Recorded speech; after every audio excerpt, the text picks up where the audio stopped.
Sou a professora Isaura, professora de Química da Escola de Educação Básica da Unicampus de Frederico Westphalen. Estou aqui hoje juntamente com os meus colegas da área das Ciências da Natureza, o professor Eduardo, da disciplina de Física, e o professor Halter, que ministra a disciplina de Biologia. Estamos aqui hoje para passar algumas dicas, macetes e informações relevantes para a sua preparação para o Enem 2021, para que você consiga ter uma melhor organização na sua rotina de estudos e tenha resultados satisfatórios e de excelência. Vem conosco! Iniciando os nossos estudos na área das ciências da natureza, vamos começar a passar algumas dicas relacionadas à disciplina de Química. Bom, quando a gente fala na área das ciências da natureza, a gente fala em uma disciplina bastante complexa, envolvendo as três disciplinas, a Química, a Física e a Biologia. As questões que são contempladas no Enem, elas são na grande maioria delas, bastante conteudistas, ou seja, conteúdos específicos de cada uma das disciplinas, onde o aluno tem que saber os conceitos e os fenômenos, bem como essas questões elas podem estar sendo contempladas de forma interdisciplinar entre as três disciplinas e até mesmo transdisciplinar, envolvendo muita interpretação, bem como o raciocínio lógico da matemática. Ou seja, o aluno ele precisa ter toda essa interação com a matemática e outras disciplinas também para conseguir resolver determinadas situações, problemas. Lembrando que o foco do Enem é avaliar a capacidade de resolver problemas, ou seja, avaliar se o aluno realmente tem competências e habilidades suficientes para conseguir, daquele conteúdo científico, associar a situação problema real à situação do cotidiano. Ainda é importante que o aluno saiba os conceitos e consiga compreender os fenômenos associados. Lembrar que os conteúdos estão associados aos conhecimentos da atualidade, então, além daquele conteúdo de sala de aula, aquele conteúdo científico, é importante ter uma leitura de mundo, ter noções básicas dos acontecimentos da atualidade, do contexto em que a gente vive, do contexto social, né? E uma dica é que você, aluno, consiga, além de saber o conceito científico, observar na prática como este conceito funciona. Isto é, através de alguns vídeos, né, e até mesmo com pesquisas nas redes sociais, tá? Internet, enfim. E aí você vai conseguir ter um maior domínio do assunto e com certeza terá resultados mais satisfatórios e uma compreensão melhor. Então, dos conteúdos mais importantes, vou elencar alguns que vocês precisam ter fundamentação. Dentre eles, o estudo da matéria é fundamental, ele é um alicerce dentro da química, conhecer os estados físicos da matéria, o envolvimento de calor e energia, o comportamento das moléculas em diferentes estados físicos é fundamental. Esse conteúdo ele está associado à química, mas também traz noções da física, bem como a biologia, e também está associado à química ambiental, né, com questões do meio ambiente e essas trocas de calor e energia que acontecem. As transformações físicas e químicas, compreender e entender um fenômeno químico e físico, o comportamento das moléculas em diferentes situações, tá? É um fator extremamente significativo. Trago como destaque também as misturas e os processos de separação de misturas, e dentro dessa parte das misturas e processos de separação de misturas, eu trago um destaque para o processo de separação do petróleo, que acontece por um processo de diferenças de pontos de ebulição. Por que eu trago um enfoque no petróleo? Porque o petróleo é uma das fontes de energia mundial, uma das fontes de energia que comandam o mundo. Seus derivados são fundamentais para esta evolução, né, científica e tecnológica que vem acontecendo também. Então, o processo, os derivados do petróleo, eles acontecem, né? A sua separação acontece por um processo de separação de misturas que envolve diferenças de pontos de ebulição. Então, o aluno tem que estar ligado nesses pontos, né? Também conhecer a estrutura atômica. Mas a estrutura atômica é tão básica, tão simples, mas ela dá o alicerce para muitos conteúdos da química, né? E quanto a isso, eu destaco a importância de conhecer os postulados dos modelos atômicos, o que cada um desses cientistas descobriram, né, quais são a sua importância científica no contexto histórico da química, compreender noções de isotopia, isobaria, isotonia, né, o comportamento dos átomos em relação a isto. Trago também como informação relevante, como conteúdo importante, a radioatividade, ou seja, o aluno precisa conhecer os tipos de partículas radioativas, como partícula alfa, beta, onda eletromagnética gama, e como essas partículas elas se comportam, né? Como os átomos se comportam ao emitir uma determinada partícula radioativa. E aqui, para culminar com os conteúdos que eu já elenquei, trouxe uma questão do Enem de 2019, falando da emissão de luzes por determinados átomos, né? E pergunta que a cor observada ela é proveniente da emissão de radiação eletromagnética ao ocorrer o quê? Então, o aluno que tem um pouco de conhecimento dos postulados da química, dos modelos atômicos, ele consegue resolver tranquilamente essa questão, porque quem norteia essa questão é o modelo de Bohr, que ele explica que os elétrons eles não ficam estáticos na eletrosfera, eles ficam o tempo todo transitando. E quando um elétron sai da sua órbita fundamental e vai para o seu estado excitado, ou seja, para uma órbita externa, nada acontece. Acontece sim quando ele retorna, e quando ele retorna, ele emite luz. E aí essa luz ela é proveniente dessa explicação, então, da transição eletrônica de um nível mais externo para outro mais interno na eletrosfera atômica, explicado sim pelo nosso modelo atual, né, o modelo de Bohr. Trago aqui também uma outra questão bem fresquinha do Enem de 2020, falando sobre a energia nuclear e qual é o processo envolvido na detonação da bomba atômica. Então a gente sabe que para que um átomo consiga emitir uma partícula radioativa, ele precisa sofrer um bombardeamento no seu núcleo atômico. E esse bombardeamento do núcleo atômico, ele se chama de fissão nuclear. E vai acontecer para a emissão de partícula radioativa com um átomo que seja radioativo, como o urânio. Então, uma outra questão também relacionada à radioatividade. Trago também como um conteúdo bem fundamental a tabela periódica.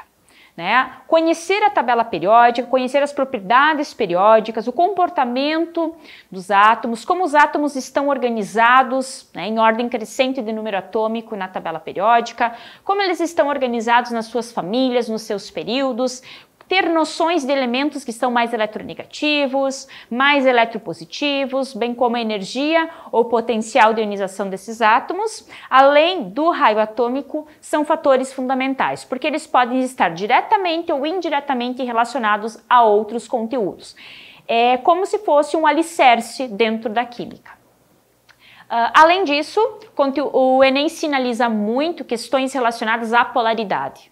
E quando a gente fala em polaridade, a gente precisa diferenciar moléculas que são polares de moléculas que são apolares. Ainda com isso a gente consegue compreender, né, as forças intermoleculares, as forças que unem as moléculas, os tipos delas, como dipolo induzido, a ligação de hidrogênio, o comportamento dos átomos que se encontram nessas condições, né, e compreender a regra da solubilidade, que diz que semelhante dissolve semelhante. O que é isto, né? O que significa isto?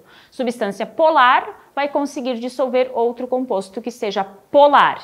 E substâncias apolares vai conseguir dissolver outros compostos que sejam apolares, tá? E a química orgânica também nos explica e traz algumas questões relacionadas à química orgânica com a polaridade, né? São bastante contemplados nesses quesitos.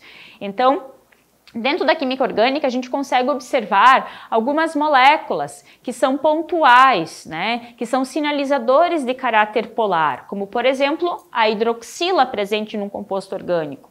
Né? Ela é um marcador químico que caracteriza uma maior polaridade. Já a presença de hidrocarbonetos, né, que são a mistura de carbono e hidrogênios, já remetem a esta molécula um caráter mais apolar. Então, esses conceitos precisam estar bem estruturados na mente de quem está estudando e se preparando para o Enem. Trago aqui também uma questão relacionada à polaridade e ao processo de separação de misturas, que foi contemplado no Enem de 2020, também uma questão bem recente, né? Então aqui, vejam que as questões, elas são interdisciplinares, né? Elas estão misturadas entre a própria disciplina, né? Dentro da própria disciplina se contempla 1, 2, 3 conteúdos numa questão só.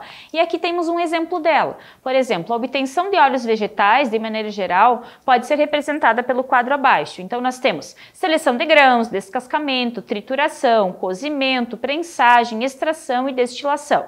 Todos os processos físicos de separação de misturas.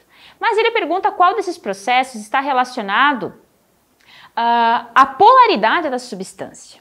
E a gente sabe que quando se fala em polaridade, se fala em afinidade entre os compostos, né? Afinidade, para isso temos que ter alguns sinalizadores químicos para ver essa finalidade.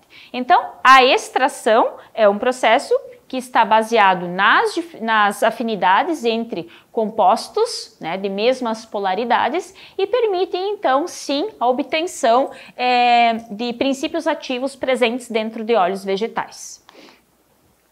Outro conteúdo bem sinalizado no Enem e que não podemos esquecer são as funções inorgânicas, né? Caracterização de ácido, base, sal e óxido são fundamentais. E quando se fala em ácido-base, além de compreender o caráter, né, e o comportamento das substâncias nesses diferentes contextos, nós precisamos saber escala de pH, porque escala de pH é extremamente contemplado quando se fala em questões ambientais, né? E também quando se fala em meio ambiente, a agricultura, né? No setor agrícola a gente tem muito essas questões relacionadas à acidez e basicidade. E compreender noções da escala de pH, ou seja, o que é um pH ácido? Vai de 0 a 6,5. O que é um pH neutro? De 6,5 a 7,5. E o que é um pH alcalino? Um pH alcalino vai em torno de 7,5 a 14. Compreender o comportamento dessas substâncias, né, e as suas aplicações. Trago aqui também mais uma questão recente do Enem de 2020, relacionando, né, essa escala de pH e a importância de conhecer as propriedades ácidas e básicas. E esse conteúdo é bastante interdisciplinar com a biologia, trazendo algumas informações que na indústria farmacêutica é comum o emprego de substâncias de revestimento em medicamentos. E pergunta por que é importante esse revestimento no medicamento. Então a gente sabe que no nosso estômago, no sistema digestório, nós temos as secreções gástricas, nós temos o suco gástrico, que ele é predominantemente ácido, com, de certa forma, um excesso de acidez aí para poder gerar as reações necessárias para o processo digestivo. E muitas vezes, quando um determinado medicamento cai nesse suco gástrico, se ele não tiver uma determinada proteção, ele pode sofrer reações extras, né? Sofrer subprodutos e não ser adequadamente absorvido pelo intestino delgado, né? Ou não ser adequadamente sintetizado pelo organismo, promovendo outras reações adversas ou não gerando um efeito adequado. Desta forma, pergunta-se, né, qual é a finalidade do uso desse revestimento à base de celulose, que seria essa proteção ao medicamento? Então, a questão nos trazia como resposta certa a letra C, garantir que o fármaco não fosse afetado pelas secreções gástricas. Então, uma questão interdisciplinar entre a química e a biologia. Também o aluno precisa ter fundamentação nas reações químicas, balanceamento de reações, os tipos de reações químicas que acontecem, compreender o que é um reagente e o produto, a estequiometria também muito expressivo dentro do contexto da química, ela é muito misturada com questões de soluções, bem como com a termoquímica. Então, entender as concentrações molares, purezas de reações, reagentes em excesso e limitante é fundamental para que o aluno esteja bem preparado para a área da química dentro do Enem, né? Compreender conceitos de soluções, o que é um conceito de soluto, solvente, os tipos de soluções, né? Saturada, insaturada e supersaturada, quem define isto, compreender e interpretar gráficos de soluções, bem como conseguir calcular, né? Desenvolver cálculos de concentrações e de diluições de determinadas soluções. Trago aqui também como um grande marcador dentro da química, né, bastante significativo dentro das questões de Enem, que é a termoquímica. A termoquímica geralmente não vem isolada, ela vem associada com a estequiometria, né, até mesmo com soluções, ela vem muito bem elaborada, são questões bem elaboradas que eles contemplam. E o aluno aqui precisa ter noções dos calores que envolvem as reações químicas. E as questões, geralmente, da termoquímica, além de estarem interligadas com outros conteúdos dentro da química, elas muitas vezes estão também interdisciplinares, relacionando a conteúdos da física, que também envolvem trocas de calores, tá?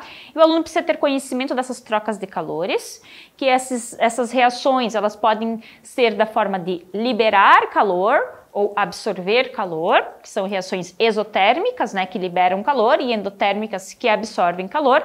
Além disso, o aluno precisa ter a competência e a habilidade de desenvolver cálculos da variação da entalpia, ou seja, quanto de calor está envolvido numa determinada reação química. E esse cálculo, ele pode ser promovido pelo ΔH, entalpia do produto menos reagente, pela energia de ligação e, muito contemplado, pela lei de Hess. Então, lei de Hess é um dos pontos bastante relevantes que o Enem gosta de contemplar dentro da termoquímica. Propriedades coligativas também, conhecer os efeitos coligativos, que é uma propriedade coligativa, né? São os efeitos causados pela adição de um soluto não volátil em uma substância pura. Esses efeitos são explicados pela tonoscopia, pela ebulioscopia, pela crioscopia e pela osmose, tá? Lembrando que a osmose, ela está relacionada ao gradiente do solvente e não do soluto. Sinalizo aqui também a cinética química como um conteúdo bastante relevante, tá? E o que o aluno precisa ter fundamentação nesta parte do conteúdo? Precisa conhecer os fatores que aceleram a velocidade de uma reação química, como temperatura, superfície de contato, concentração dos reagentes e catalisador, além de ter a habilidade de conseguir calcular a velocidade de uma determinada reação química.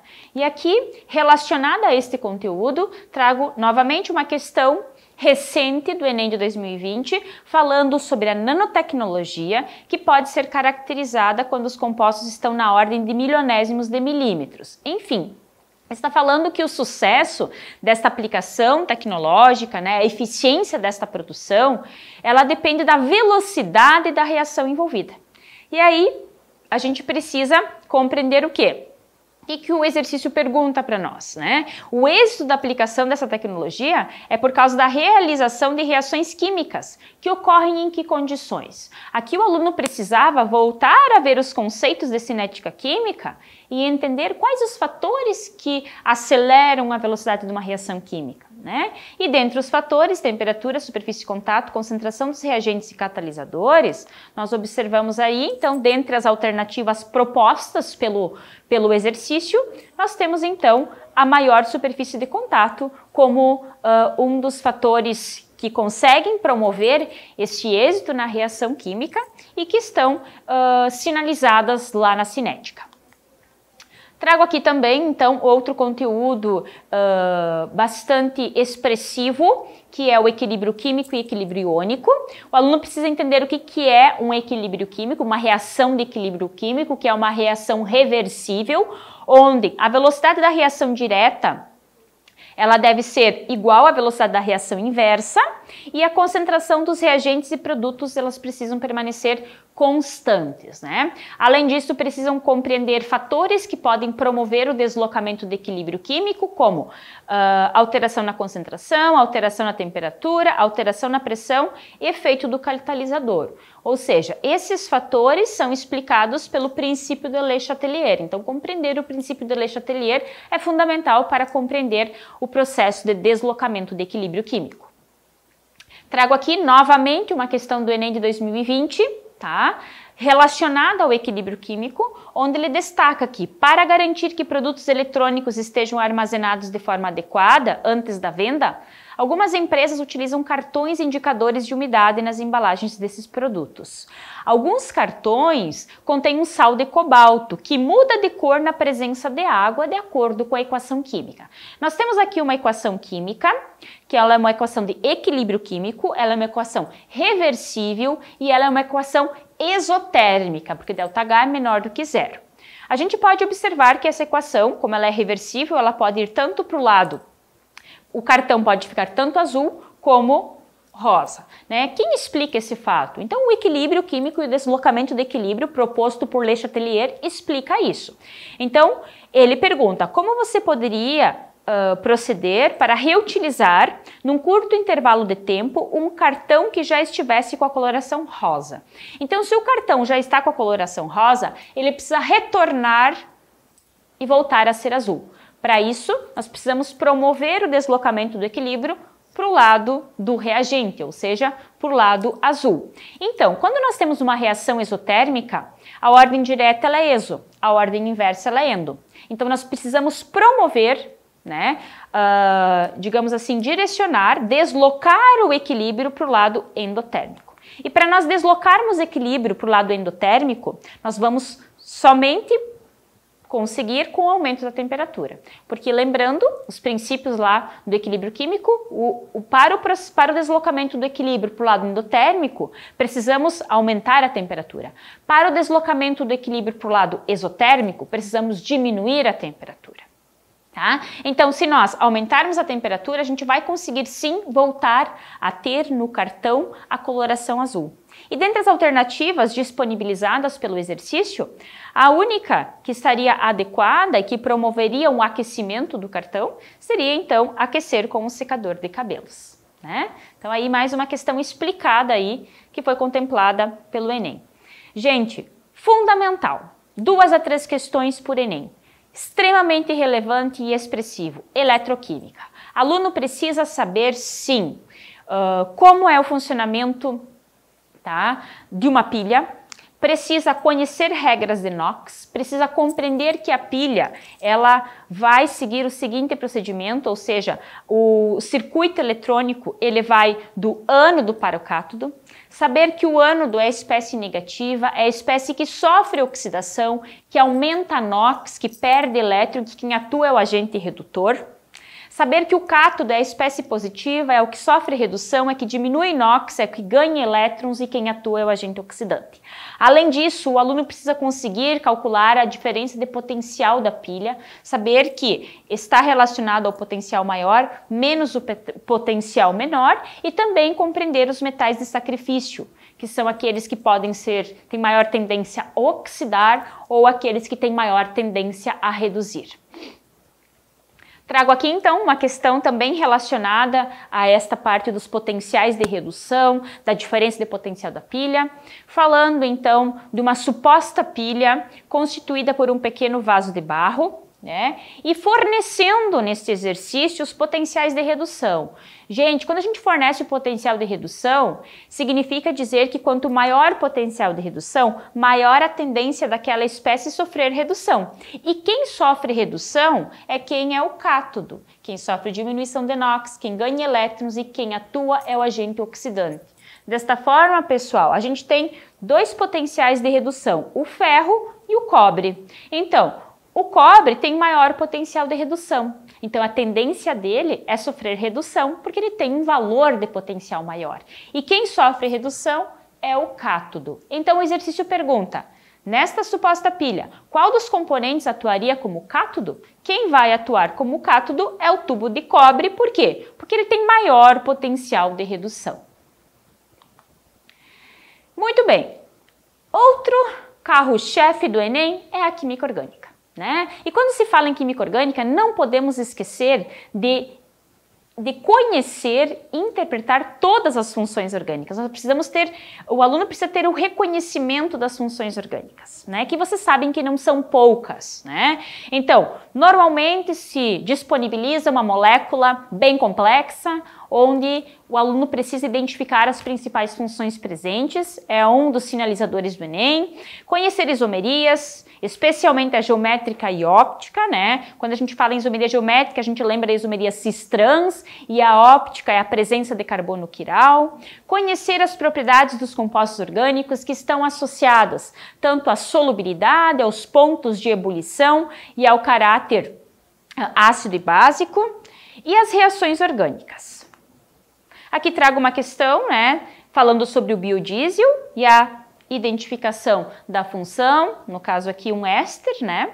Outro ponto importante também é a química ambiental. E quando a gente fala em química ambiental, temos que lembrar o fator que a gente já contemplou, radioatividade, ter uma leitura ampla sobre os gases causadores do efeito estufa, aquecimento global, falar sobre combustíveis fósseis, a importância, benefícios e malefícios, né? Conhecer, ter noções, né, e fundamentação do petróleo e seus derivados, as fontes de energias renováveis, os impactos ambientais, bem como a sustentabilidade. Quando a gente fala em química ambiental, a gente fala em questões bastante interdisciplinares, bem como transdisciplinares.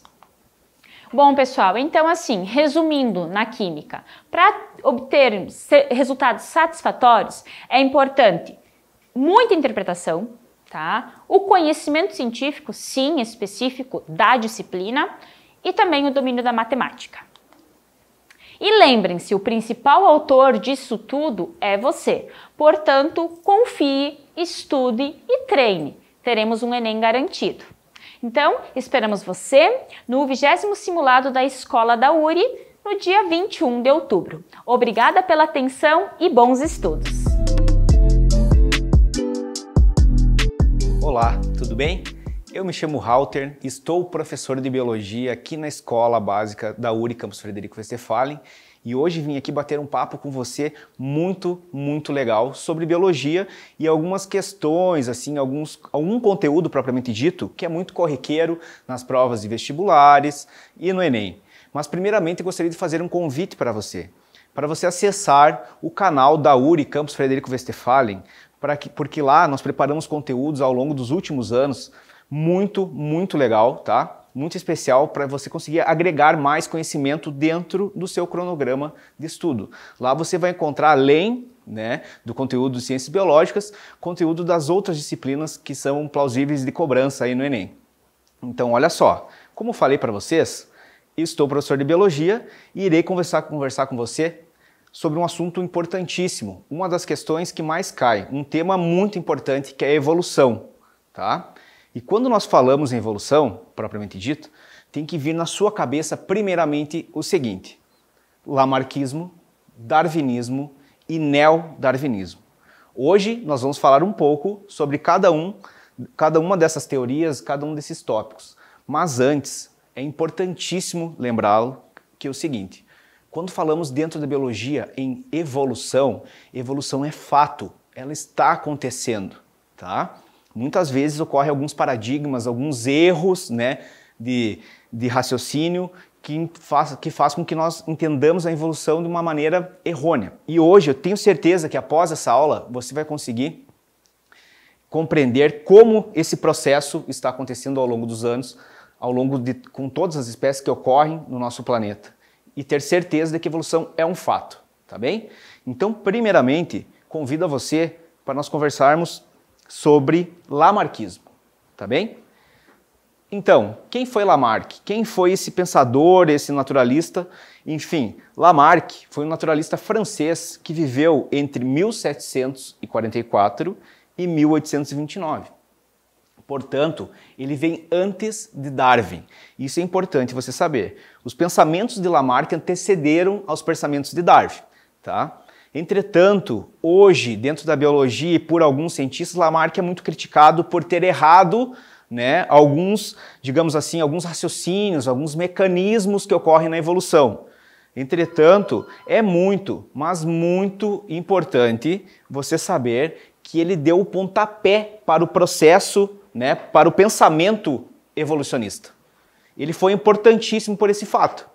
Justamente por isso, ele escreveu o seu livro chamado Filosofia Geológica, onde ele consegue concatenar as suas ideias, né, e descrevê-las de uma forma muito interessante, e ali ele deixa a sua forma de entender o pensamento evolucionista.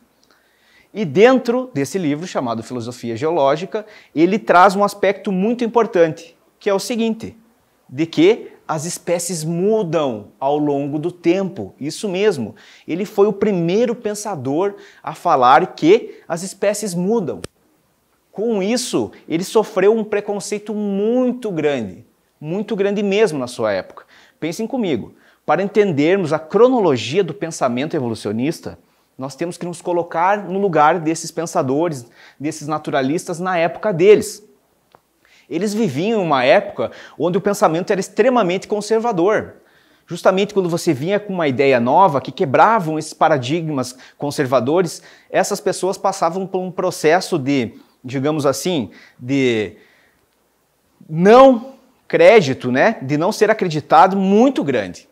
E quem foi que criticou, quais foram as pessoas que criticaram Lamarck nessa época? Foram aqueles que acreditavam no fixismo. O que seria o fixismo? Fixismo é uma teoria que diz com que uma espécie surge de uma determinada forma e assim ela permanece ao longo da sua existência, ela não muda. Isso é o pensamento fixista. As pessoas que viviam nessa época acreditavam que a espécie era feita assim e assim ela permaneceria ao longo de toda a sua existência. E Lamarck veio quebrando esse paradigma, nos falando que não, as espécies mudam. Ele errou o mecanismo, mas acreditou e acertou, foi certeiro quando falou que as espécies mudam. E agora eu vou mostrar para vocês como ele organizou suas ideias para dizer que as espécies mudavam e mostrarei também qual foi, digamos assim, o erro que ele teve. Então, quando falamos em lamarquismo, você tem que ter na sua cabeça o seguinte, duas grandes teorias que envolvem esse pensamento. A primeira é lei do uso e desuso. E a segunda, a lei da herança dos caracteres adquiridos. Então lembre-se, lamarquismo, palavra-chave, termo-chave, uso, desuso e herança dos caracteres adquiridos. E agora nós vamos conversar um pouquinho sobre cada uma delas. Primeiramente, uso e desuso. O que era isso para Lamarck? Então, quando Lamarck começou a organizar as suas ideias e seus pensamentos, ele conseguiu enxergar o seguinte, que uma determinada característica em um indivíduo de uma espécie, se ele utilizasse muito essa característica, ela seria desenvolvida ao longo da sua vida. Tá? Se ele não usasse ou desusasse essa característica, ela seria atrofiada. Espera aí, professor, está muito confuso. Calma aí que eu vou te explicar um pouquinho. Pensem comigo. Eu vou usar um exemplo que, apesar de Lamarck nunca ter citado girafas ao longo de seus estudos, as girafas são o exemplo mais didático e depois vou compará-la com o pensamento de Darwin. Tá bem? Pensem comigo. Girafas precisam se alimentar, são organismos herbívoros e se alimentam de plantas, de folhas de árvores, tá? Para uma girafa, de acordo com o pensamento do uso e desuso de Lamarck, uma girafa que precisava se alimentar das folhas mais baixas das árvores, ela esticava o seu pescoço, estendia o seu pescoço para comer essas folhas. Quando terminavam as folhas das porções mais baixas das árvores, ela teria que esticar mais. Terminava, ela teria que esticar mais ainda. Então, o uso fazia com que o pescoço da girafa aumentasse cada vez mais. Lembrando que isso ao longo de sua vida. Agora pense o contrário, um exemplo para o desuso. O desuso, pense você um peixe que vive em lagos subterrâneos. Bom, a gente sabe que esses ambientes não têm muita luz, enfim, e ele não conseguiria enxergar muita coisa. Logo, os seus olhos não teriam uma função para aquele ambiente. E o que acabaria acontecendo com essa característica, a presença dos olhos? Ela atrofiaria. Para Lamarck era isso que acontecia. Olhem só, então para Lamarck, o ambiente estava o tempo inteiro atuando diretamente em cima do desenvolvimento ou a atrofia de uma característica. Era o ambiente que fazia com que aquela característica mudasse ao longo do tempo nos seres vivos, tá? Não vamos confundir com darwinismo, que eu já volto falando para vocês sobre isso. Então, nada faria sentido do uso e desuso se não fosse a segunda teoria de Lamarck, dentro do lamarquismo, que é o que nós chamamos de herança dos caracteres adquiridos. Então, para Lamarck, uma característica que era bastante desenvolvida, ou atrofiada, ao longo da vida de um organismo dentro daquela espécie, né, ela seria transmitida aos filhos. Então, opa, uso e desuso faz sentido, né, professor? Imagina você se é um cara que vai muito na academia do uso e desuso, né? Utiliza muito os seus músculos, eles vão se desenvolvendo, não é verdade? Sim, mas eu já vou mostrar para vocês o porquê não está tão correto dentro desta linha de pensamento de Lamarck. Então, olha só, voltemos agora ao exemplo das girafas. Pensem comigo. Uma girafa, então, vai lá, vai utilizando o seu pescoço, acaba as folhas da porção mais baixa da árvore, ela estende o seu pescoço, utiliza mais um pouco, estende e assim vai crescendo. Logo, de acordo com agora a herança dos caracteres adquiridos, essa característica que se desenvolveu através do uso durante a vida vai ser passada para os descendentes dessa girafa. Então essas girafas nascerão com o pescoço já maior. E assim elas utilizarão o pescoço ao longo da vida, ia crescendo, crescendo, e os seus filhos nasceriam com o pescoço já grande. E assim sucessivamente, ao longo, né, das gerações. Porém, percebam, outro exemplo, garças, nesse caso flamingos. Primeiramente, os primeiros flamingos se alimentam em água e eles têm suas pernas curtas, só que eles começam a estender suas pernas para não molhar suas penas. E elas aumentam e cada vez vão estendendo mais e vão ficando maiores essas pernas. Ao longo das gerações, seus filhos nascem com pernas maiores e assim sucessivamente. Vão aumentando, vai passando para a próxima prole. Esse é o pensamento de Lamarck. Uso, desuso, lei dos caracteres adquiridos. Mas vejam onde Lamarck errou na hora de concatenar as suas ideias. Se isso fosse certo, pense você que gosta de praticar atividade física. É o cara que vai na academia, a pessoa que gosta de estar ativa. Vai lá malhando, malhando, estimulando o uso da sua musculatura. Se ocorresse a passagem dessas informações, ocorressem de acordo com o pensamento de Lamarck, os seus filhos já nasceriam fortes. Me entenderam? E não é assim que acontece. E agora eu vou mostrar para vocês quem foi a pessoa ou o cara, o naturalista, que veio e acertou em cheio dentro da teoria da evolução.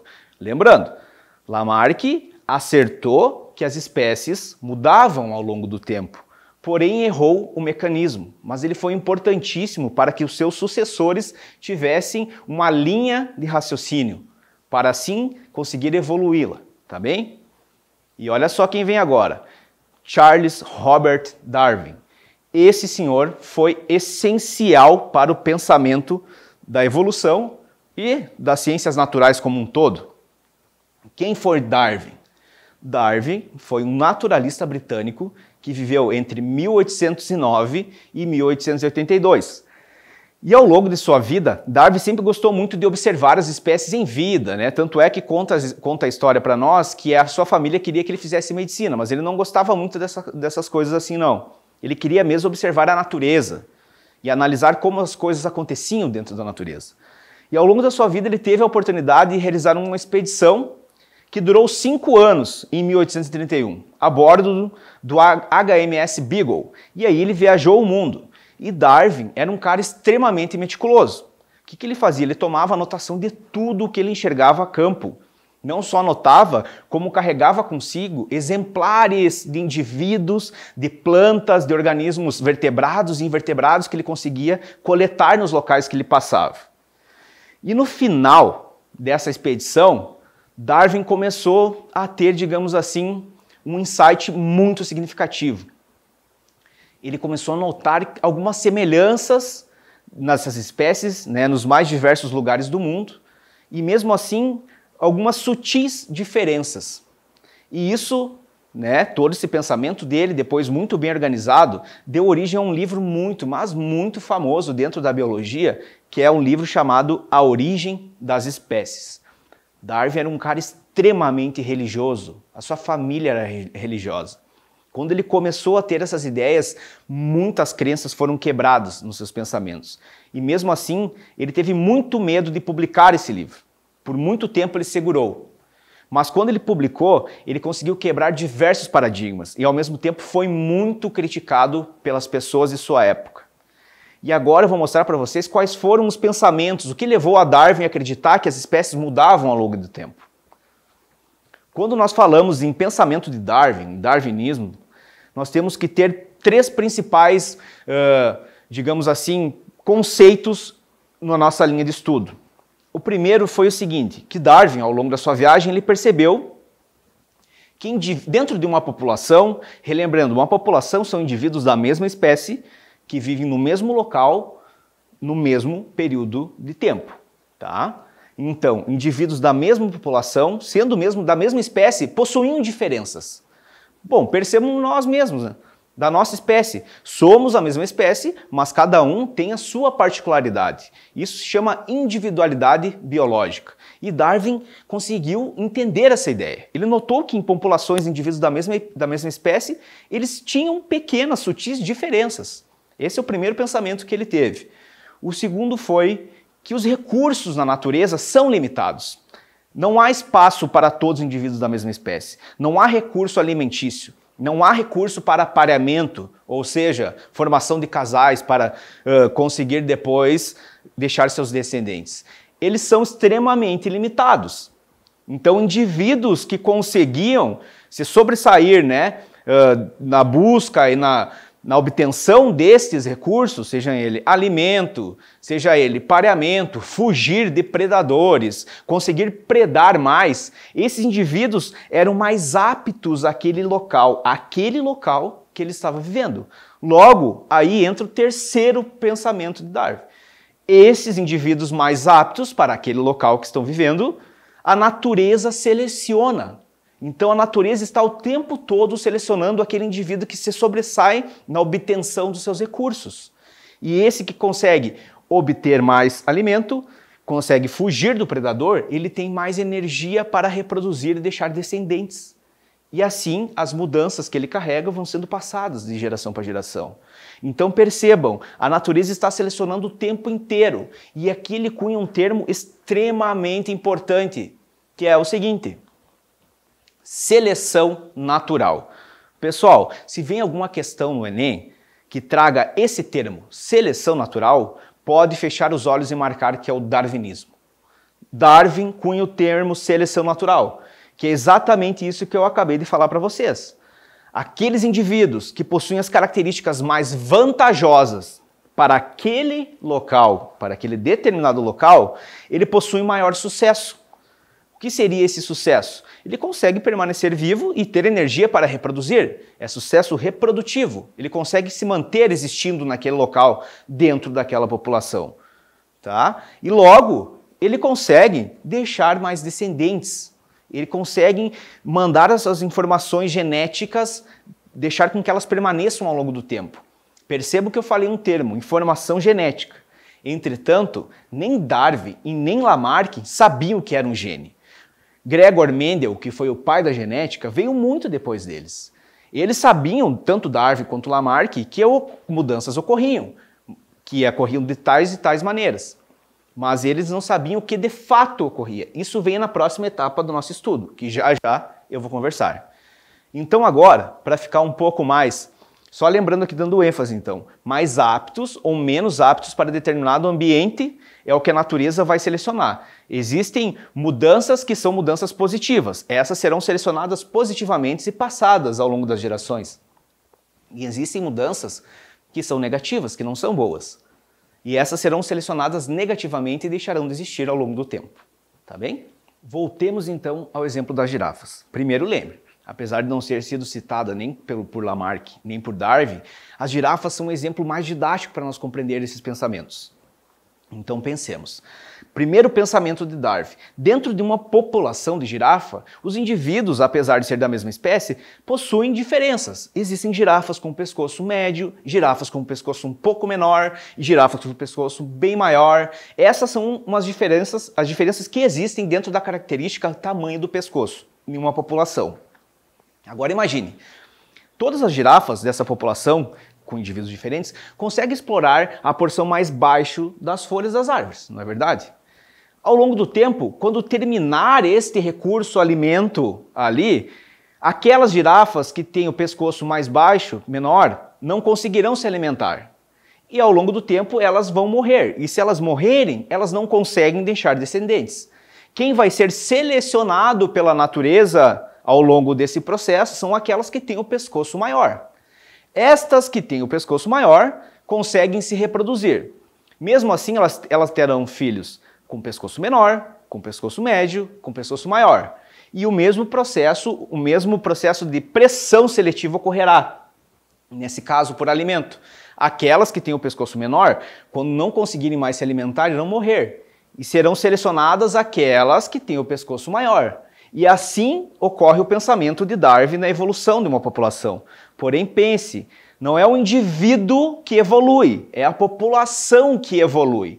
Porque essas mudanças que são selecionadas pela natureza fazem com que toda a população evolua, não somente um indivíduo. Então, no pensamento de Darwin, no pensamento darwinista, as populações evoluem, não somente o indivíduo. Como? Através do processo chamado seleção natural. Aqueles indivíduos que possuem as características mais vantajosas dentro daquele ambiente conseguem ser selecionados pela natureza e permanecer, então, aí, mandando as suas informações genéticas ao longo do tempo. Ok? Um segundo exemplo, bastante didático, que ocorreu com Darwin, são os famosos tentilhões de Galápagos.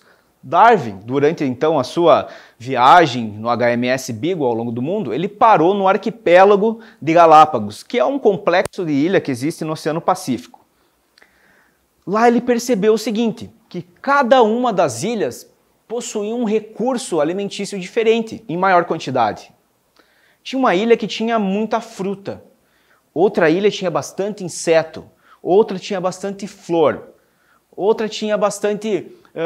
vamos pensar um alimento aleatório, bastante besouros. Ele percebeu isso, que cada uma então dessas ilhas tinha uma característica no recurso alimento diferente das outras.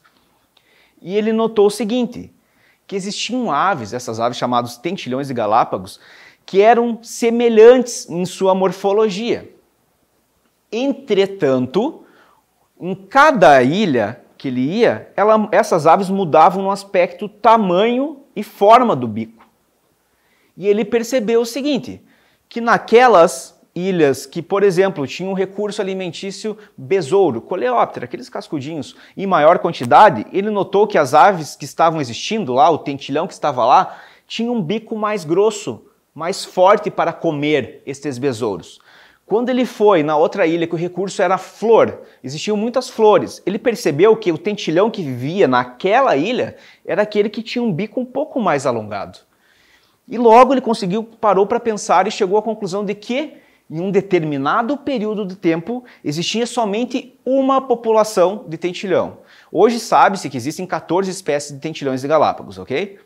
Mas em um determinado período do tempo, existia uma população. Esta população, como eu acabei de falar, com indivíduos diferentes. Começaram a migrar para as outras ilhas do complexo de Galápagos. Quando chegava lá, a população com indivíduos diferentes, tinha o recurso besouro em maior quantidade, aqueles indivíduos com o bico mais forte conseguiam se alimentar mais. Logo, ele tinha mais sucesso adaptativo para essa pressão seletiva, no caso o alimento, e conseguia reproduzir em maior quantidade, comparado com aquele que não conseguia se alimentar da mesma maneira do que ele. Logo, seus filhos nasciam diferentes, mas eram selecionados pela natureza, pois a pressão seletiva era o alimento, tinha muito besouro, e esses que conseguiam comer mais besouro ao longo das gerações sobreviviam e deixavam mais descendentes. E ele percebeu então que esses tentilhões conseguiram desta forma se diferenciar na característica, lógico, pessoal, parênteses, isso ocorre ao longo de um período de tempo muito grande, não é da noite para o dia.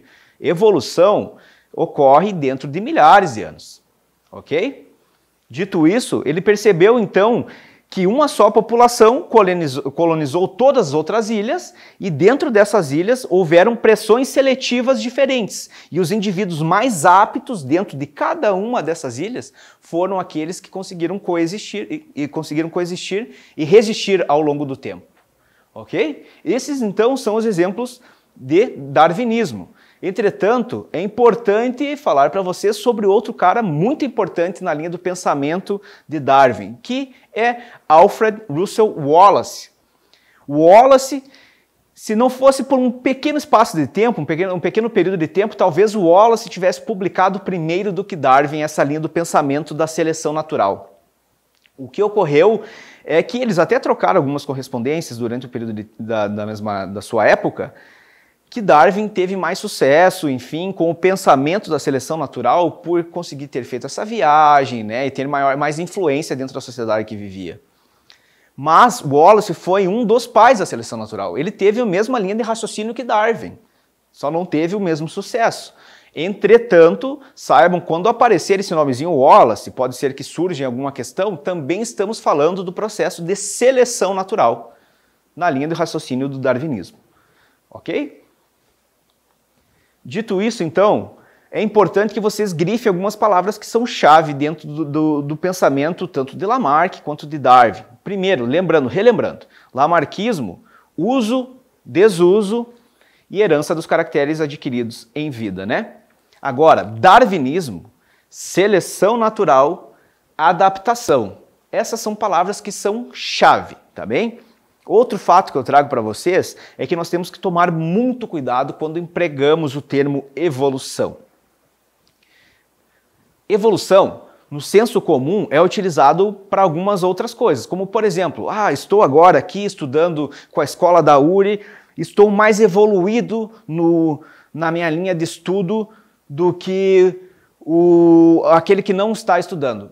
Tudo bem, no senso comum, tudo tranquilo, mas dentro da biologia, evolução significa mudança, descendência com mudança. E essa mudança nem sempre é positiva.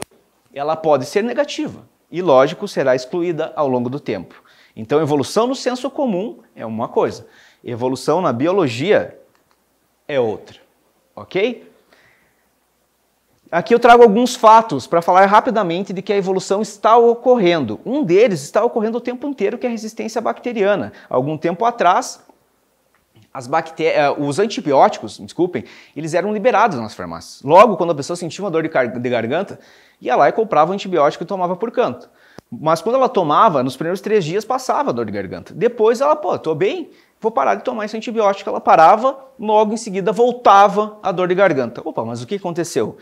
Aconteceu o seguinte, que quando ela tomou esse antibiótico, o antibiótico conseguiu agir em cima das bactérias, dos ribossomos das bactérias, fazendo com que elas não sintetizassem mais proteínas e deixando de viver. Entretanto, em uma colônia de bactérias, imagine o seguinte, 99 dessas bactérias conseguiram ser eliminadas, mas teve uma ali que conseguiu resistir ao antibiótico, tá?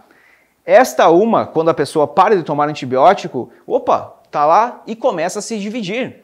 De 1 a 2, 2, 4, 4, 8. E agora estas bactérias que vêm, novas, são resistentes ao antibiótico. Isso é resistência bacteriana, isso é evolução acontecendo embaixo dos nossos olhos. Outro fato que eu trago para vocês é uma pergunta. O urso polar é branco porque vive na neve ou vive na neve porque é branco? Pense um segundo. Pessoal, se nós falarmos que o urso polar é branco porque vive na neve, nós estamos dizendo que é a neve que está fazendo com que ele seja branco, tá? Que é o meio ambiente incidindo diretamente nesse processo. Isso é lamarquismo. Agora, o seguinte, ele vive na neve porque ele é branco. Em algum período do tempo, os ursos começaram a colonizar esses ambientes extremos, polares, e existiam os ursos marrons, pretos, brancos, só que o ambiente era totalmente branco. Você imagina, tá lá um alimento, uma foca, e um urso marrom vem, essa foca consegue ver de longe. Logo, ela vai fugir. Mas aquele urso branco, ele consegue se camuflar no ambiente. E a foca não vê, e ele tem maior sucesso quando nós falamos no recurso alimento. E assim, ao longo das gerações, ele conseguiu deixar descendentes, tanto é que ao longo de milhares de anos, hoje, nós só temos ursos polares brancos. E para finalizar, e não menos importante, eu trago para vocês o último conceito, que é o neodarwinismo. O que é o neodarwinismo? O neodarwinismo ele fez o seguinte, ele pegou o pensamento de Darwin e falou, Darwin está corretíssimo. E é desta forma que acontece. O neodarwinismo trouxe explicação, ele conseguiu incluir a genética dentro do pensamento evolucionista de Darwin. Ok? Olha os termos que vêm novo dentro do neodarwinismo. Lembrando que neodarwinismo também pode ser chamado de teoria moderna da evolução ou teoria sintética da evolução. O que tem de novo, então, nessa linha de raciocínio? Tem o termo mutação e o termo recombinação gênica. Darwin já falava sobre seleção natural e adaptação. O neodarwinismo pega essas ideias e inclui dentro dessas ideias, nesse pacote, a mutação e a recombinação gênica. Ocorre sim a evolução. E como ocorre? Através de mutação e recombinação gênica. O que seria a mutação? De uma forma bem simples e sintética, nada mais é do que a mudança de alguma base nitrogenada do nosso DNA. Isso tudo vai fazer com que aminoácidos diferentes sejam produzidos. E essa mudança, para passar ao longo das gerações, tem que ocorrer na hora que nós formamos nossos gametas, lá durante a meiose, na formação dos gametas, tá? E quando ela é uma mudança positiva, ela permanece nas próximas gerações. Se ela for algo que é negativo, ela vai ser excluída através da mutação, ok? E a outra forma, então, de ocorrer a evolução é através da recombinação gênica. O que seria a recombinação gênica? Permutação, famosíssimo crossing over, e segregação independente dos cromossomos. Desta forma, também ocorre uma maior variabilidade genética dentro das populações, dando origem a processos evolutivos, ok? Pessoal, o que eu tenho para trazer para vocês sobre biologia, sobre evolução é isso.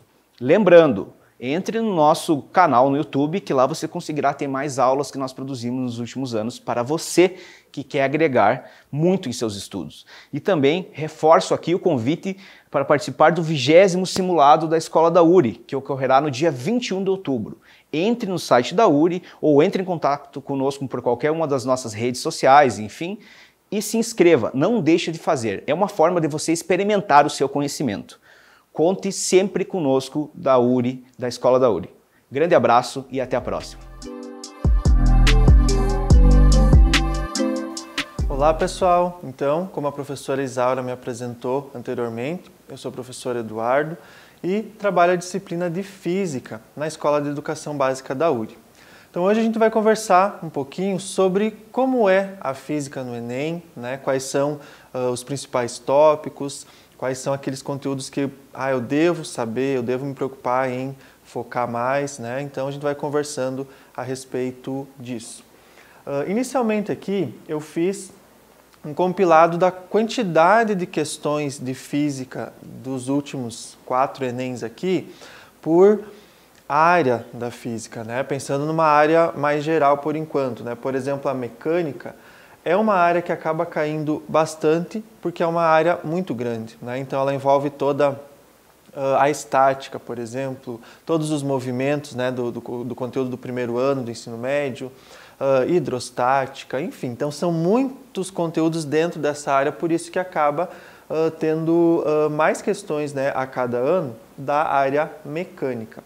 Mas, pensando por outro lado, a ondulatória, que não é uma área tão grande, tendo esse número aí de questões, é um número bem expressivo, né? Nós temos uma média de 15 questões de física a cada ano, não é certo que é 15, tem anos que às vezes a gente consegue identificar um pouquinho menos, um pouquinho mais, né? Em 2020, essa prova que foi aplicada agora em janeiro, por exemplo, eu identifiquei 17 questões bem claras, né, que são de física, né, então pode passar de 15. Né? Eletricidade é uma área também muito recorrente no Enem. Aqui coloquei ainda eletrostática e eletrodinâmica juntas, né, nessa quantificação aí.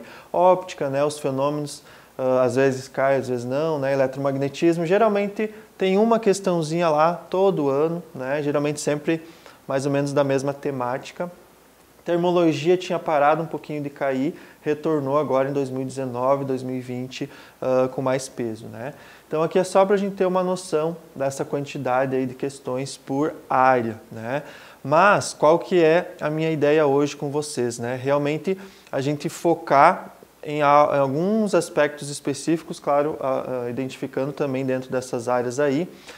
Eu fiz uma espécie de top 10, tá, de fórmulas, digamos assim, né, que mais são recorrentes no Enem, que mais vão aparecer, certo? Claro que a física não é só cálculo, né? Como alguns podem achar, não é só cálculo. Realmente eu tenho ali praticamente 50% de questões exclusivamente teóricas e 50% de questões que eu preciso desenvolver algum cálculo, certo? Então, primeira dica já é focar nas duas situações. Eu não posso abandonar a parte conceitual, a parte de como os fenômenos funcionam, né? Para focar, bom, eu tenho dificuldade em matemática, nas contas de física também. Não posso focar só nisso. A gente tem que fazer esse balanço porque realmente os fenômenos ajudam tanto na hora de calcular quanto para essa parte, né, da prova que é teórica. Coloquei aqui como uma das questões, uma das fórmulas, né, que aparece bastante, é a situação de densidade, né? É um conceito que, na verdade, também é importante para a química, né? Na química, vocês também trabalham com densidade, né? Em diferentes contextos. Na física, a gente aborda mais um outro lado, talvez, né? Mas ela vai ter a mesma definição que a química, né? Razão entre massa e volume. Então, a nossa densidade justamente vai ser a divisão da massa daquele corpo pelo volume que ele ocupa, né? Então, toda aquela discussão, né, de densidade é mesmo como esse material está compensado ali na formação do corpo, né? Aquela história do que pesa mais 1 quilo de chumbo ou 1 quilo de algodão, né? É 1 quilo, é a mesma massa, automaticamente é o mesmo peso, mas o chumbo com certeza é mais denso, porque esse mesmo 1 quilo, por exemplo, de chumbo, vai assumir um volume pequeno, né? Nós vamos ter um volume pequeno aqui, nós vamos ter uma densidade grande, né? Então, cuidado com esses detalhezinhos.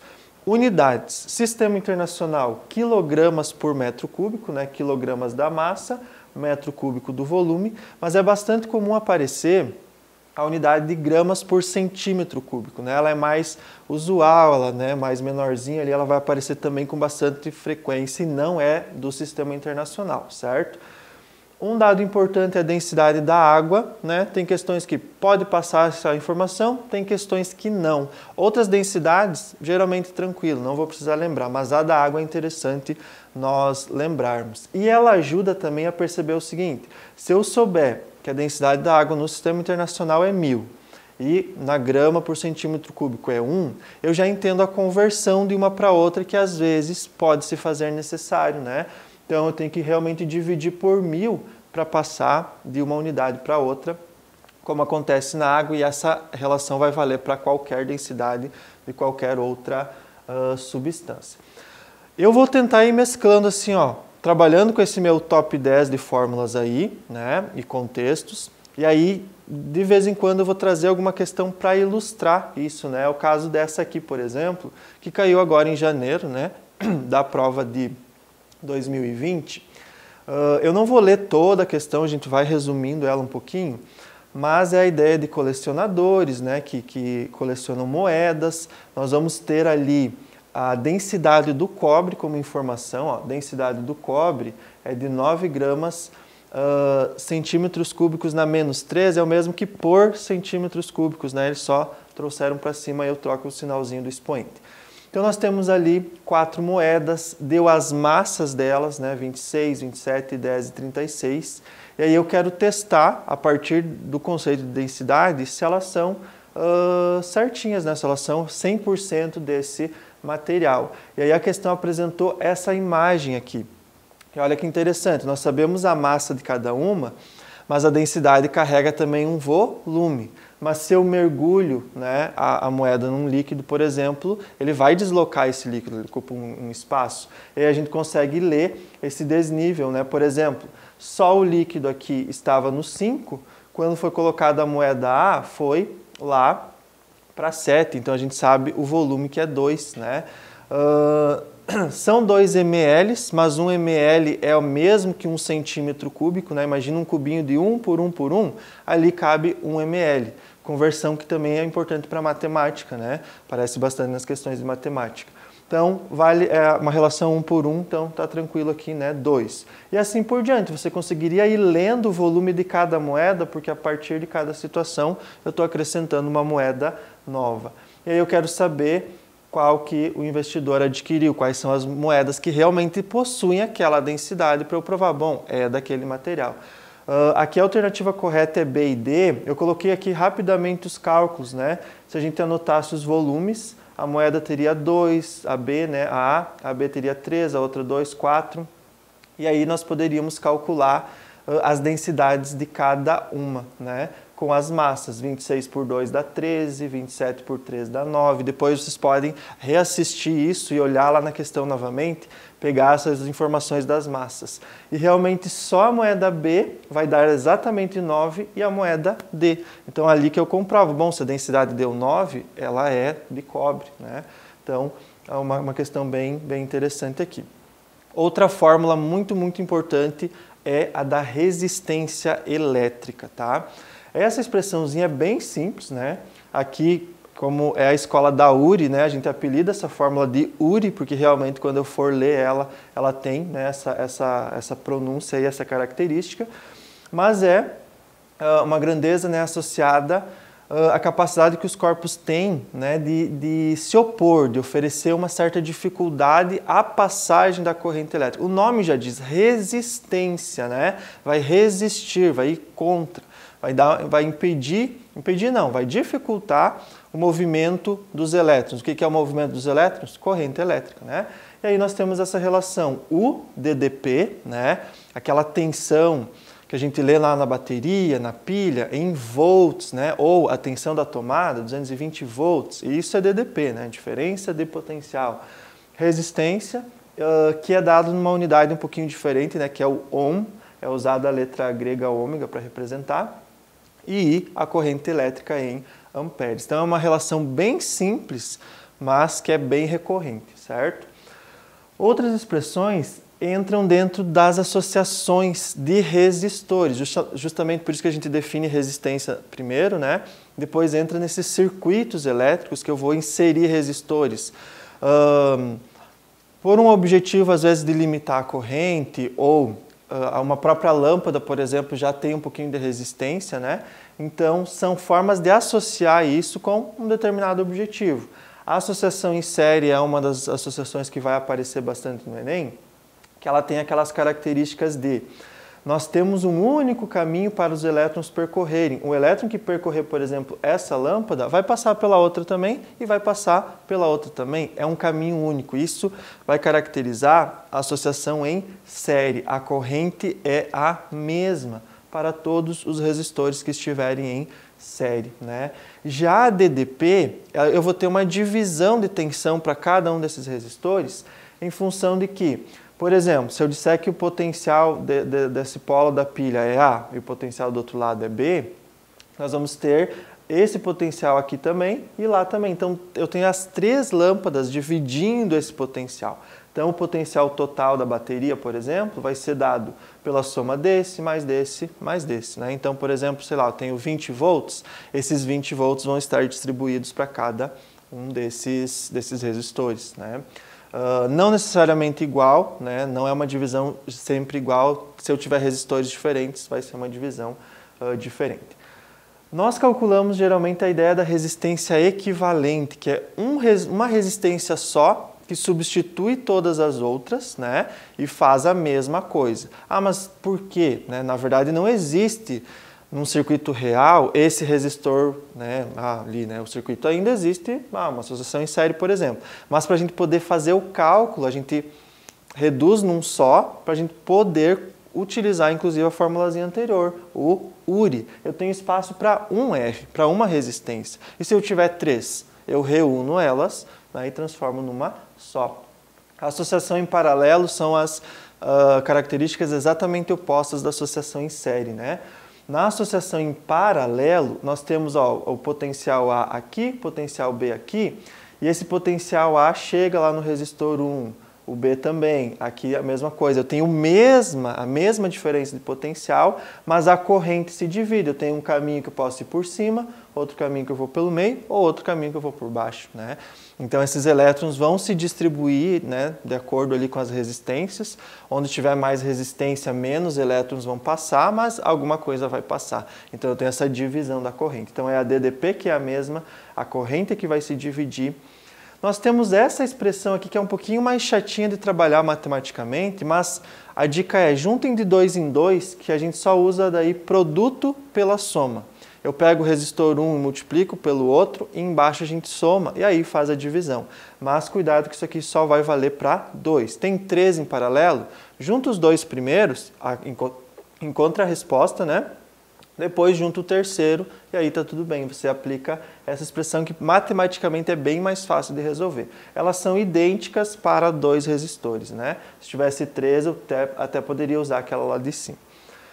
Aqui coloquei rapidinho, então, um contexto, né, da prova de 2018. Geralmente, todo ano, pelo menos um circuito elétrico vai ter, né, na prova de física. Aqui era uma situação dos smartphones, né, que você consegue tudo pela tela, você não precisa mais ter botão, né? E aí foi pressionado, né, eu quero saber, ó, qual é a resistência equivalente no circuito. Quando eu colocar, né, o dedo, vou fechar o circuito no ponto A. Então, nós vamos fechar essa partezinha do circuito ali. Então, essa parte aqui, que não faz parte, não passa a corrente elétrica, está aberto. Então, nós só vamos ter essa parte aqui, ó. Esses 2 resistores de 4 kΩ estão em paralelo, né? Se você imaginasse um caminho dos elétrons, você ia ver que eles iam se bifurcar, eles teriam 2 opções, né? Paralelo, como são 2, eu poderia fazer a ideia do produto pela soma. 4 vezes 4, 16, 4 mais 4, 8, 16 dividido por 8, 2. Então, essa parte daria 2, transformei em um único, que vai estar em série com aquele outro, 4 mais 2, 6, né? Então, essa ainda era simplesinha, até de cabeça a gente consegue fazer, mas às vezes vai aparecer situações um pouquinho mais complexas que é bom você ir registrando, porque essa questão poderia continuar, né? Eu quero saber, por exemplo, qual é a corrente total que passa. Eu teria que ter informação da DDP. Agora eu teria a resistência equivalente, que é o 6, eu aplicaria a formulazinha URI, U igual a R vezes I, e calcularia essa corrente, por exemplo, né? Então, a questão pode continuar bastante. Então, algumas limitam, outras vão continuar, então, as mais complexas é bom ir registrando tudo direitinho. Outra situação, né? Outra fórmula, dentre as energias, é a que mais vai aparecer, é a energia potencial gravitacional. Dica, né? Falou que tem altura, existe energia potencial gravitacional. É aquela ideia de uma energia que está armazenada, eu sei que está ali, que eu vou poder usar. Porque se eu pegar um objeto e largar, eu sei que ele vai cair. E quando ele cai, ele ganha que tipo de energia? Energia cinética.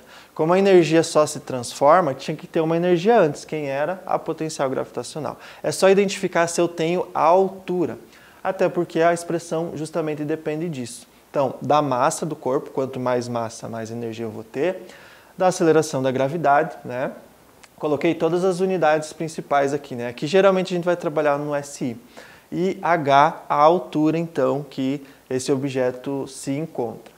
Joule, né? Unidade do Sistema Internacional da Energia, Joule. Por isso que aqui eu vou ter que trabalhar com quilogramas, metro por segundo ao quadrado e metro.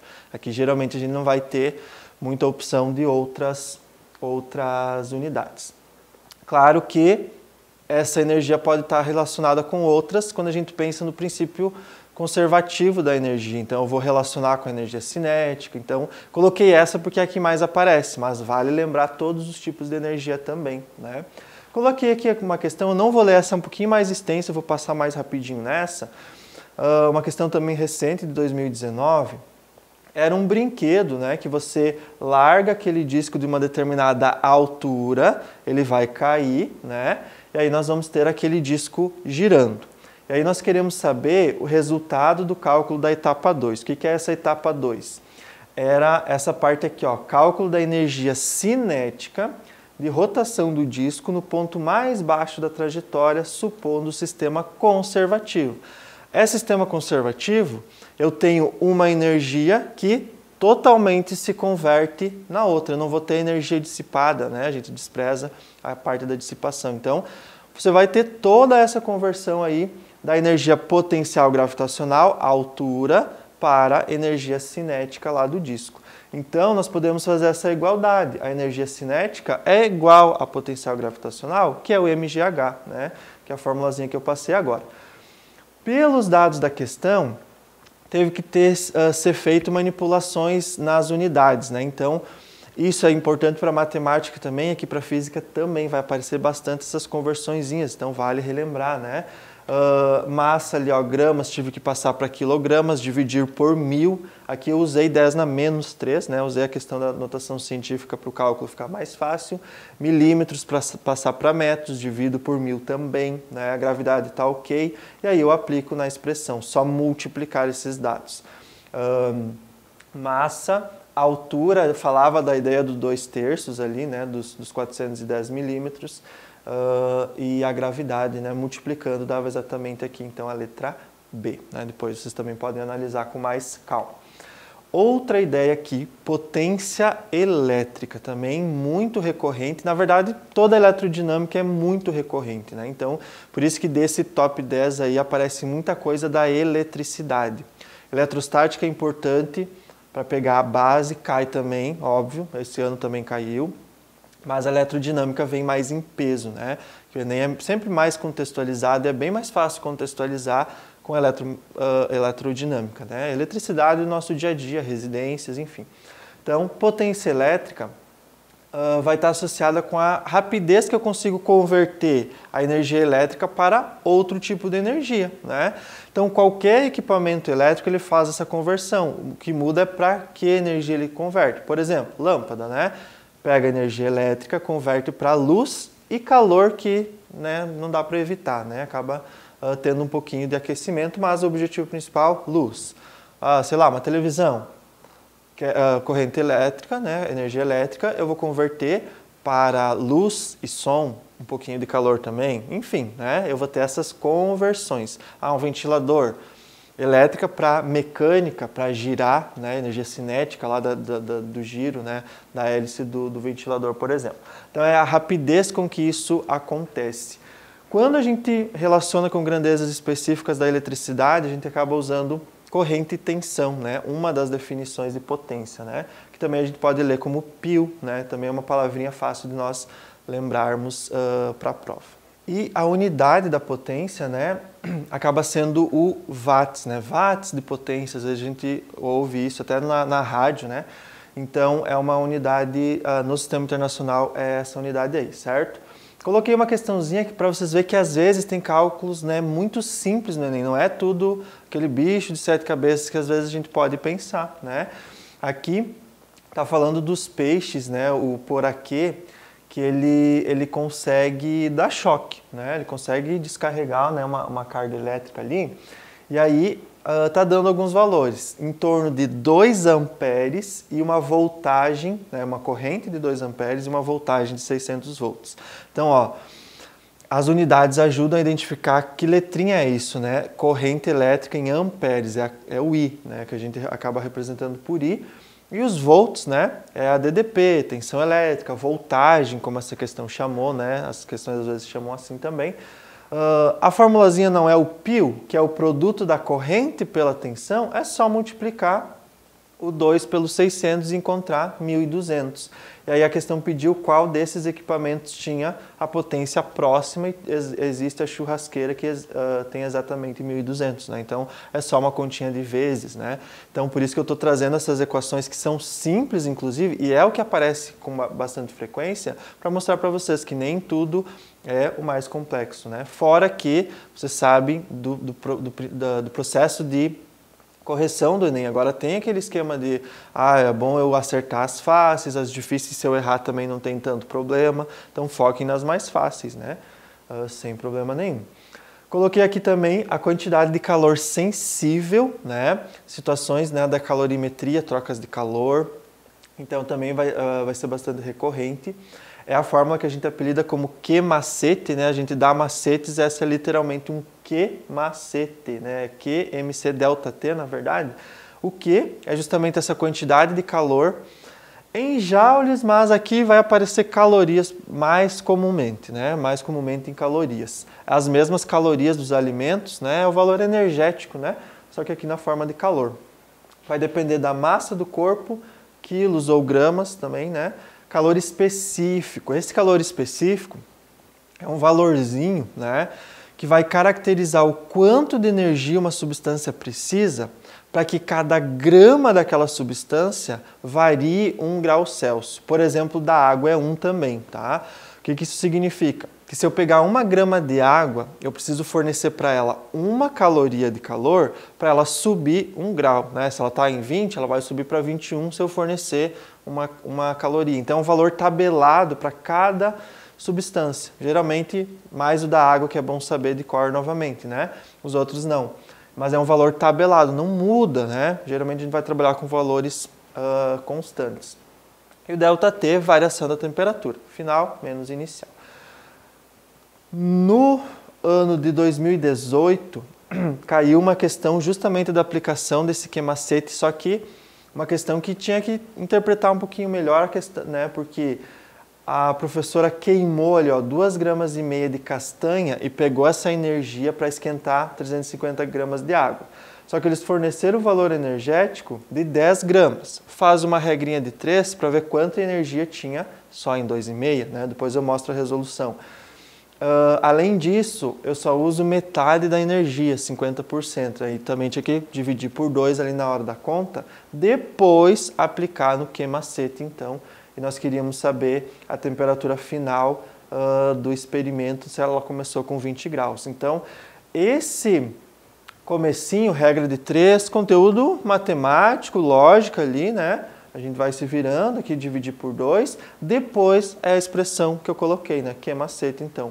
Coloquei a energia, massa da água ali, né? Fiz a divisão. Se a variação foi 25, né? A variação é final menos inicial, então qual é a final? 25 mais 20, né? Aí resultou no 45. Então, mais para vocês verem a aplicação dessas expressõezinhas aí. Outra muito importante, a equação fundamental da ondulatória, né? A ondulatória, como vocês viram lá no primeiro slide, cai bastante questões, né? Também varia parte conceitual, parte cálculo. Essa aqui é a principal, claro que às vezes cai outras situações, mas essa é a imprescindível, né? O V lambda F, né? Que vai representar a velocidade de propagação da onda, né? Geralmente em metros por segundo. O lambda é o comprimento de onda, é o tamanho de uma oscilação completa, né? Essa oscilação completa a gente pode ver pegando uma crista e um vale, ou de uma crista até outra crista, de um vale até outro vale, dá sempre a mesma medida, né? Então é ali que a gente pega esse lambda, esse comprimento da onda, e F é a frequência de oscilação, por exemplo, numa corda, que é esse exemplo aqui, com que frequência eu estou fazendo, quantas oscilações por segundo eu estou realizando na situação, certo?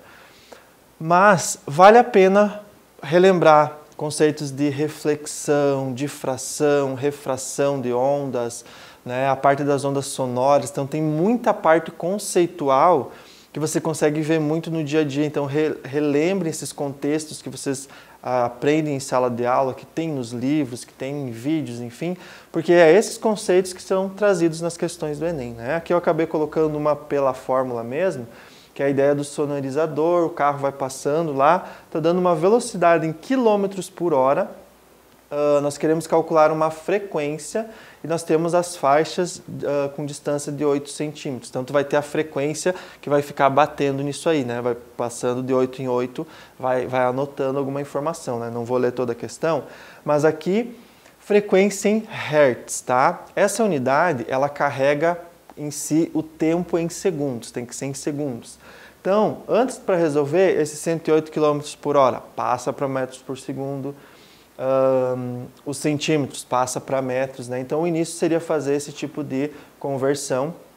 Lembrando que a gente pode usar a ideia do 3,6, daqui a pouquinho eu vou até retomar isso aí. E aqui depois é a aplicação na expressão, né? Nós queríamos a frequência, então já isolei, né? A frequência é a velocidade dividido pelo lambda, resultou ali nos 375 Hz. Potência, né? Aqui agora, né, é a última expressão aqui que eu defini, que é potência num contexto mais abrangente. A gente viu a formulazinha da potência elétrica, o π? Sim. Mas essa fórmula aqui funciona para a eletricidade? Sim. É um contexto universal. Qualquer potência de qualquer situação que envolva energia, né, até eu coloquei aqui, ó, associada à rapidez de um processo energético. Então, qualquer processo que envolve energia, eu posso partir dessa definição de potência. Claro que às vezes a gente adapta para grandezas específicas daquele conteúdo, mas essa é a definição geral. Energia pelo tempo é em watts também, então vai aparecer em vários contextos, né? Essa energia pode ser qualquer uma, energia na forma de trabalho, geralmente mais conteúdo do primeiro ano, né, do ensino médio, energia na forma de calor, né? Energia elétrica, enfim, então vários contextos que poderiam aparecer. Rapidinho aqui só para a gente ver essa questão também, né, não vou ler, mas era a ideia de um aquário que tinha potência 50 watts e ele foi desligado e a gente queria saber a ideia de quanto variaria a temperatura sem funcionar, né? E aí eu vou ter que usar a ideia da potência, mas a energia envolvida seria uma situação de calor, né? Depois vocês lendo, vocês vão perceber. Então eu vou ter que igualar essa definição de energia pelo tempo, mas no lugar da energia, como é uma situação de calor, foi trocado pelo Q-macete, né? Então é uma definição geral que pode ser adaptável para cada situação. E aí, substituindo os dados, nós encontraríamos 0,9, né? Conversões de hora, né, para 3.600 segundos, por exemplo, o 50 era a potência, enfim, aí nós tínhamos essa variação de temperatura. Então, potência pode cair, né, em vários contextos também numa forma, essa definição geral, certo? E reforço o convite, então, para o nosso simulado da Escola da URI, vai ser realizado no dia 21 de outubro, foi pensado com muito carinho para vocês realmente se prepararem para Enem e vestibulares. Encontro vocês lá, então. Tchau, tchau!